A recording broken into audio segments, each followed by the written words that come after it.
ఇశ్రాయేలు కాపరి విశ్వముని ఊపిరి, ఇశ్రాయేలు కాపరి విశ్వముని ఊపిరి. పరలోక సారథి ప్రభునా వారధి, పరలోక సారథి ప్రభునా వారధి, యేసు నా రథ సారథి, నా హృదయ కాపరి. ఇశ్రాయేలు కాపరి విశ్వముని ఊపిరి, ఇశ్రాయేలు కాపరి విశ్వముని ఊపిరి.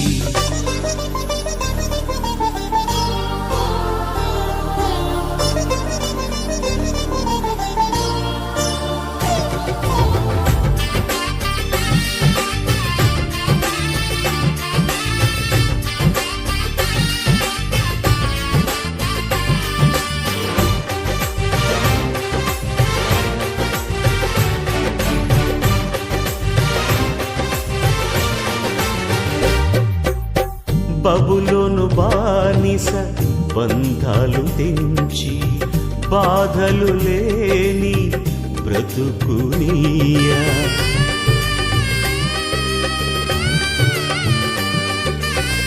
బబులోను బానిస బంధాలు తెంచి, బాధలు లేని బ్రతుకునియా.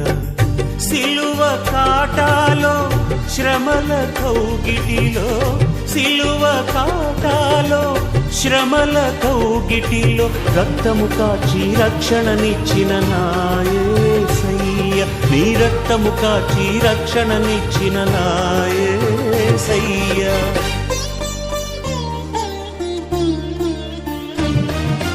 ఇశ్రాయేలు కాపరి విశ్వముని ఊపిరి, ఇశ్రాయేలు కాపరి విశ్వముని ఊపిరి.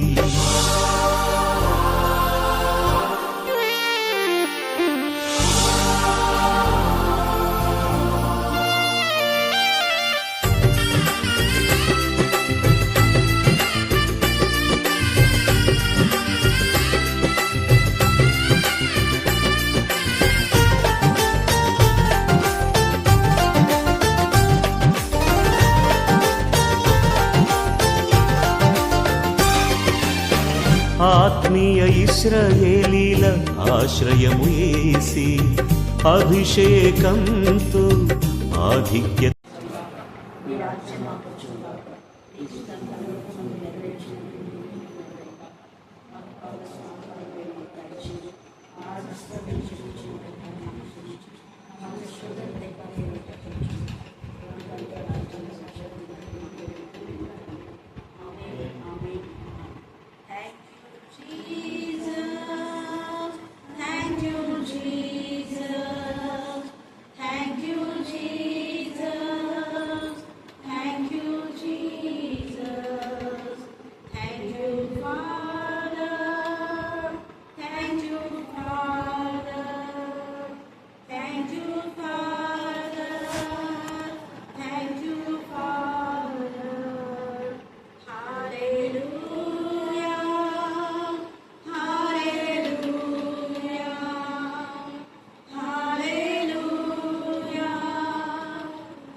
చిన్న కూతురికి ఆరోగ్యం బాగాలేదు, అలాగే నా పెద్ద కూతురు కూడా స్టార్ట్ అయింది.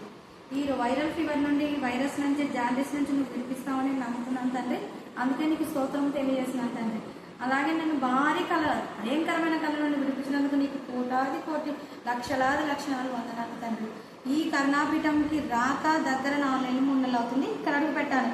ఈ రోజుతో నా చిన్న పాపకి ఎటువంటి రోగం ఉండదు, తగ్గుతుందని నేను నమ్ముతున్నాను తండ్రి. అలాగే నాకు కూడా థ్రోట్ ఇన్ఫెక్షన్, అలాగే గొంతు ఇన్ఫెక్షన్ ఉంది. స్కూల్లో చెప్పలేకపోతే ఇన్ఫెక్షన్ కూడా తగ్గిస్తామని, మనశ్శాంతిగా నిద్రిస్తామని కోరుకుంటున్నాను తండ్రి. ఇవన్నీ నాకు చేస్తున్నామని నీకు ముందే స్థుతులు స్తోత్రము చెల్లిస్తున్నాను తండ్రి. అలాగే నా బిడ్డలకి జ్వరం తగ్గిస్తున్నామని కోరుకుంటున్నాను తండ్రి. అలాగే గ్రామ వాలంటీర్ జాబ్ రావాలని కోరుకుంటున్నాను. నువ్వు ఇస్తున్నావు, నమ్ముతున్నాను తండ్రి. నాకు స్కూల్లో అచ్చలేక గొంతు ఇన్ఫెక్షన్తో బాధపడుతున్నాను. ఈ గ్రామ వాలంటీర్ వస్తే ఏదో అప్సరా వర్క్ చేసుకోవాలని ఆశపడుతున్నాను తండ్రి. ఎందుకంటే నేను ఆ స్టేట్ పడలేనుకుంటున్నాను. అలాగే త్వరలో టెట్ డిఎస్సి కూడా ప్రపంచం మొత్తం టెట్ డిఎస్సి రాస్తున్నారు. అందరు టెట్లో క్వాలిఫైడ్, డిఎస్లో ఎంతో కొంతమందికి జాబులు రావాలి, అందరికీ రావు, అది తెలుసు.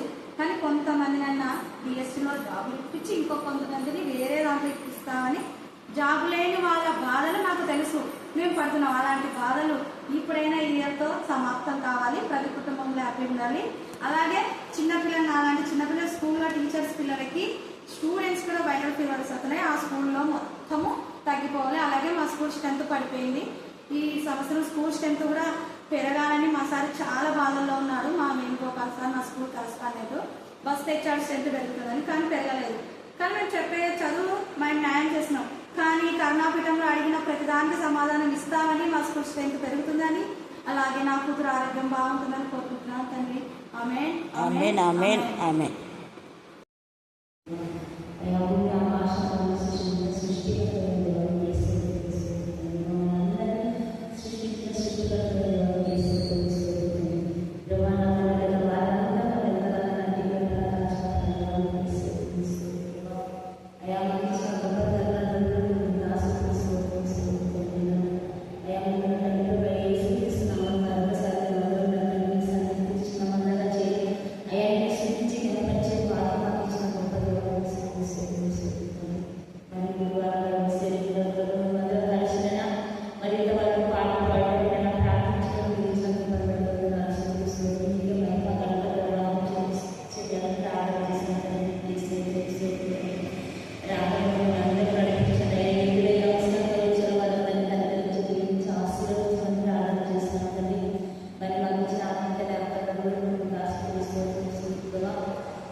దేవుడు చేసిన సమయాన్ని బట్టి తండ్రి చూస్తున్నాం.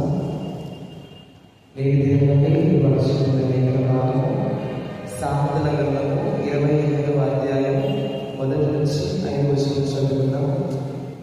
ఎవడు తరపకుండానే దుష్టుడు పారిపోవును, నీతిమంతులు సింహము వలె ధైర్యంగా ఉందరు. దేశస్థుల దోషం వలన దాని అధికారులు అనేకులగుదురు. బుద్ధి జ్ఞానములు గలవారి చేత దాని అధికారులు స్థిరపరచబడును. బీదలను బాధించు దరిద్రుడు ఆహార వస్తువులను ఉండనీయక కొట్టుకుని పోవు వానతో సమానుడు. ధర్మశాస్త్రము త్రోసివేయువాడు దుష్టులను పొగడుచుదురు. ధర్మశాస్త్రం అనుసరించు వారు వారితో పోరాడుదురు. దుష్టులు న్యాయమిటిదైనది గ్రహింపరు. యెహోవాను ఆశ్రయించు వారు సమస్తమును గ్రహించుదురు. దేవుడు తన పరిశుద్ధ వాక్యము దీవించుగాక. ఆమేన్.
మాకంతా తెలుసు, మా ఊళ్ళో మేమంతా ఒకటి, నువ్వు ఎక్కడి నుంచో వచ్చి ఇర్మియా ప్రవర్తమని దేవుడు చెప్పినాడని ఎక్కడెళ్తావా, నువ్వు చెప్తే మేము వినాలనుకున్నావా అని యాజకులు పెద్దలు అందరూ కలిసి ఇర్మియాను బాధ పెట్టారు.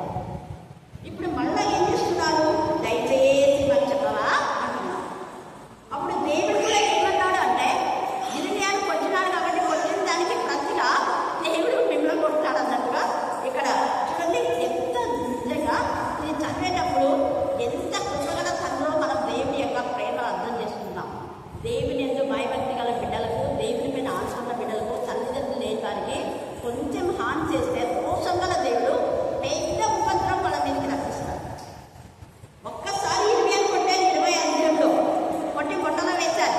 ఇక్కడ ఏం చేస్తున్నాడు, దేవుడికి కోపం వచ్చింది అంటున్నాడు కదా, బబులోను రాజు మీదను మిమ్మల్ని ముట్టడి వేయు కల్దీయుల మీదను మీరు ఉపయోగించుతున్న యుద్ధాయుధములను ప్రాకారాలను బయట నుండి తీసుకొని మా పట్టణంలోనికి వాటిని కోపం చేయించదను.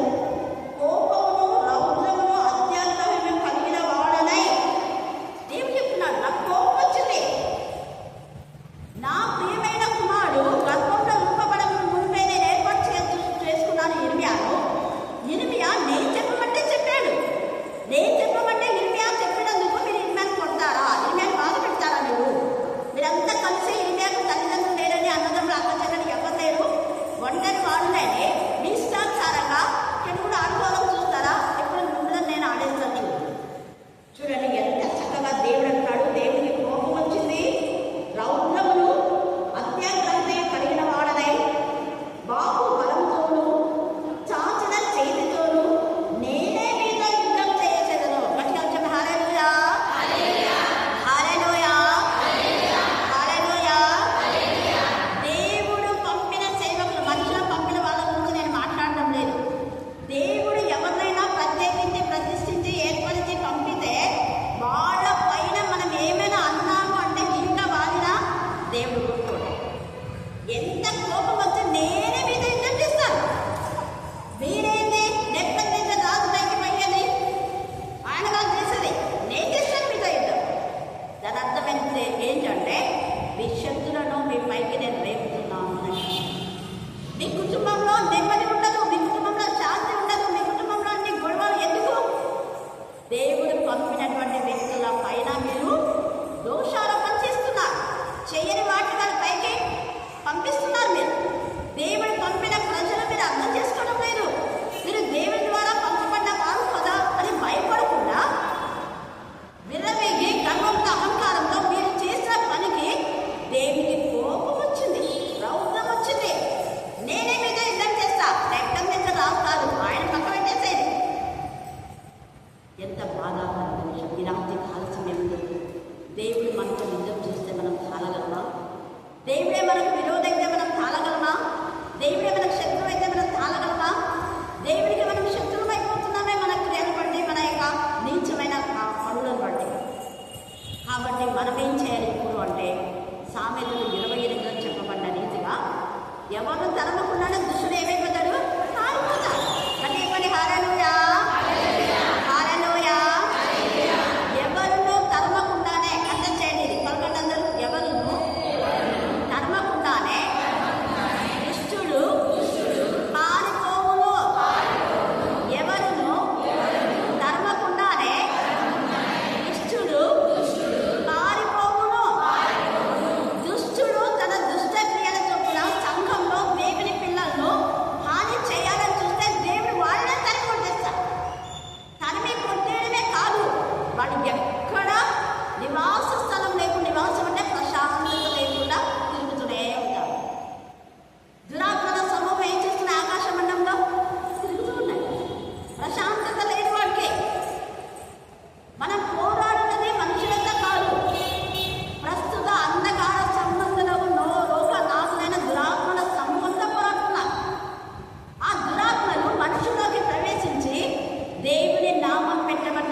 పాస్టర్స్ మీరు ప్రార్థనలో గుర్తుపెట్టుకోండి. మన పాస్టర్ గురించి కూడా మీరు ప్రార్థనలో గుర్తుపడండి. అనేక మంది దైవ సేవకులు వాక్య పరిచయం చేయకుండా సాతాను చాలా శోధిస్తున్నారు. వాడి కుయుక్తులు లయపరచడానికే దేవుడు వచ్చాడు. అయితే మనం ఏం చేయాలంటే నీతిమంతులు ధైర్యంగా ఉంటాం. నీతిమంతులు 7 మార్లు పడినా కూడా తిరిగి లేస్తారు. పొరపాటున మనకు బాధ పడడం అంటే ఆ కింద పడ్డం అనేది కాదు, ఆత్మీయంగా పడిపోవడం కాదు. పొరపాటున సాతాను మనం తోసేసినా కూడా దేవుడు మనం కాపాడతాడు. హల్లెలూయా, హల్లెలూయా, హల్లెలూయా. మన సంఘంలో నుంచి త్రోయాలని సాతాను కుయుక్తులు చేస్తే వాడు తల చిల్లగొట్టేవాడు మన దేవుడు ఊరుకోడు. అందుకనే మా ఇంట్లో అంత పెద్ద పాము ప్రార్థన జరిగేటప్పుడు కానీ మాకు తెలుసా, మేము మా ఇన్వాల్వ్మెంట్ లేకుండా దేవుడి తిరుసలోనే తన యొక్క శక్తి నుంచి తిరుసనే దాన్ని చంపి పడేసింది. అది అంత పెద్ద నాగుపాము, ఎంత పొడవు ఉంది, దాదాపు 1.5 మీటర్ అంత లా ఉండదు. అది మా తిరుసను చూసి భయపడి అదే పుట్టి లేకపోతుంది. నేను వీడియో మీకు పెట్టాను, సీసీ కెమెరాలో పడింది. అది భయపడి లోపలికి పోతుంది. ఇది మళ్ళీ కాలుతో దాన్ని బయటికి లాక్కుంటుంది. కాలుతో లాక్కొని దేవుడి పిల్లలకు అదే దోషం ఉంది. నీతిమంతులు సింహం వలె ధైర్యంగా ఉంటారు. కొన్ని జంతువులకు దేవుడు శక్తినిస్తాడు. గాడిదకు శక్తినిస్తే గాడిద మాట్లాడి బుద్ధి చెప్పింది. కాకోలములు దేవుడి ఆత్మతో నడిపింపబడి ఏలియాను ఏం చేసినాయి? మాంసపు రొట్టె ముక్కనిచ్చాయి. హల్లెలూయా, హల్లెలూయా, హల్లెలూయా. దైవజనుడ ఏలియాను కూడా యెజెబెలు ఎంత బాధ పెట్టింది. కానీ యెజెబెలు తల ముక్క చెక్కలైపోయింది. దాని తల కూడా గుర్తుపట్టకుండా చేశారు. హల్లెలూయా, హల్లెలూయా. నీతిమంతులు ధైర్యంగా ఉంటారు. ఎంత చక్కగా దేశస్థుల దోషము వలన దాని అధికారులు అనేకంగా ఉంటారు. దేశస్థుల దోషమైతే అనేకంగా ఉంటారు. అందుకనే ఆ రాష్ట్రాలు ఈ రాష్ట్రాలు అన్ని గుడలు. బుద్ధి జ్ఞానములు కలవారి చేత దాని అధికారం ఏమైందంట? స్థిరపరచబడి బుద్ధి జ్ఞానం కలవారి చేత. అందుకనే ఇక్కడ అపోస్తలుల కార్యంలో సంఘంలో బుద్ధి జ్ఞానం కలవారు అధికారులుగా ఉండాలి. బుద్ధి జ్ఞానం కలవారు సంఘ పెద్దలుగా ఉండాలి. ఆదివారం రోజు పాస్టర్ గారు తేజగా అరటి పండు పొదిచి నోట్లో పెట్టినారు. ఎంతమంది తిన్నారో నోట్లో కుక్కి పెట్టాడు పాస్టర్ గారు. మరి మిగిలినారో బయట పంపించినారో తెలియదు. ఒలిచినాడు, అరటి పండు ఒలిచి తినలేని పాస్టర్ గారు మేము తినలేము, ఇది వద్దు వద్దంటే కూడా నోట్లో కుక్కి పెట్టాడు. మరి తిన్నారో బయట పెట్టారో తెలియదు. తేజగా ఇలాంటి వాళ్ళే ఉండాలి సంఘానికి. అది సత్తా అంటే. చూడండి ఇక్కడ ఎంత చక్కగా చెప్తున్నాడు. బుద్ధి జ్ఞానము కలవారి చేత దాని అధికారం స్థిరపరచబడును. బీదలను బాధించు దళితులు, బీదలను కానీ తల్లిదండ్రులు లేని వాళ్ళు కానీ విధవరాలను కానీ ఒంటరి ఆడవాళ్ళు ఉండే వాళ్ళకి సపోర్ట్గా ఉండాలి. కానీ బాధిస్తే అస్సలు దేవుడు కోపం వస్తుంది. కోపము, రౌద్రము, అత్యంకరడే. ఆయననే యుద్ధం చేస్తాను వాళ్ళు, ఎవరు కాదు. నేనే చేస్తానంటాడు. ఎందుకు అంటే నువ్వే నాకు తండ్రివి, తల్లివి, ఆదరణకర్తావు, మా మంచి స్నేహితులు, మా మంచి డాక్టర్వి, మా మంచి బోధకుడివి. అయినా నువ్వే మాకు కౌన్సిలర్వి, నువ్వే మాకు గైడ్వి, నువ్వే మాకు కంఫర్ట్ అని నువ్వు నాకు ప్రార్థన చేస్తున్నారు కదా. మరి అలాంటప్పుడు నేను అలాగా చేయలేదు కదా. కానీ నేను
ఫలిస్తే నువ్వు ఎంత మాత్రము చెడును ప్రేరేపింప చేయవు.